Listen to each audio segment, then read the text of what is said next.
What's up, world? It's your boy back again. Got a little spackle. Watch out there now. I just be going, man. I don't be caring about none of that, man.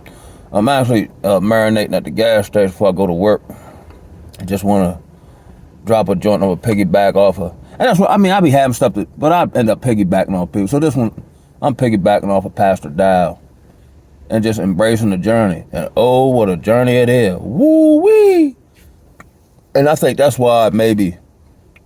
And I just read Jasher, and it was gotten into the story of Joseph, and when he was, the dream, and when he interpreted the dream of the Pharaoh's servants or whatever, and he was saying how because Joseph attempted to facilitate God's dream in his own way or by going to man, he actually left him in jail another 2 years. So you can you can't speed the process up or the journey, but you can definitely delay it. And I think that's something I'm definitely guilty of. Because, I want to hurry up and hit these proverbial goals, dreams, get to a certain destination.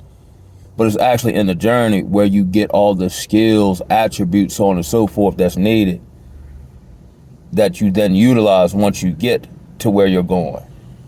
Even along my journey, right, of numerous falls and, bump my head and all that.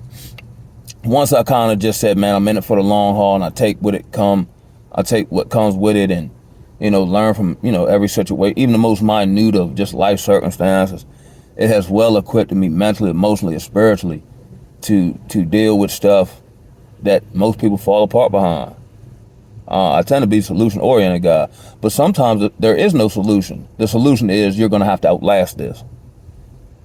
And then I'm still able to kind of operate on as they say, a high vibration without being bogged down by the circumstance of life. Whether they were, circumstantial or I create them based on my own hand. But technically, I kind of like making mistakes too. I try not to, of course, but I kind of like making mistakes because then I learn something I previously didn't know. So then I don't repeat the mistake. But I struggle with this as well, just trying to make my own thing shake in the vision that I have. But of course, the Most High's ways and thoughts are higher than ours. You know what I'm saying? And I've seen it happen a couple times in my life where I'll have something constructed in my mind, but then it was way better once it happened in his time. You know what I'm saying? And I still struggle with that though, because I want to hurry up and get to Africa. I want to hurry up and start my business. I want to, I want the more feminine foreign woman. I want to experience that, and it'll all happen. It just won't happen when I want. But when it does happen, I'll be well equipped to be a good steward over those things.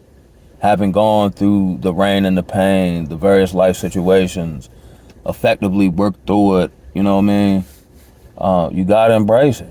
And it's hard, early on, I was homeless, it's hard to embrace that. But looking back on it and embracing that, I do everything in my power to not go back to that. So I'm very diligent about who's around me and more diligent about, my finances, and I'm more self-aware. Because trust and believe, without the Most High, man, I'd have died in the wilderness where spiritually it's very dry. There's not a lot of resources. You see what I'm saying?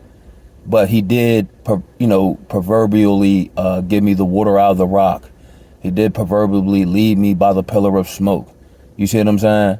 And I probably stayed in it longer, just like when the Israelites or the Hebrews left Egypt, because I was complaining. I didn't want to take personal accountability for putting myself in bondage. You see what I'm saying? Then you pray to get out of it. And then once you're on the journey out to the proverbial land of milk and honey, then you complain about the journey and what you don't have. Then it makes you want to go back to that, what you just prayed to get out of, because you only remember the benefit and none of the peril. You know what I'm saying? But I just wanted to drop that real quick one, man. I ain't feeling it today, and that's embracing the journey too. I'm kind of sick, and I think I'm coming on the backside of it, right? But I'm still kind of weak. My stomach a little funny, my gut's a little, whatever. But I work in the treatment field, so, and then based on the emails, everybody's going ham and leaving and all that. Hey, I just lean into it. You know what I'm saying? But I ain't gonna run myself ragged, fooling with you, and you don't want to fool with you.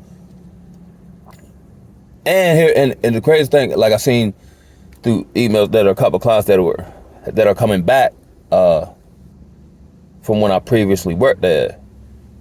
So now it'll lead credence to all the stuff I used to say. Like, people told me stuff, but it really don't ring home until you see it and experience it.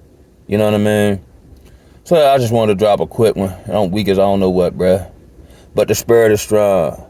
As my mind, the thing of man's Templar, I say, cover your sex. I'm out. Whoa!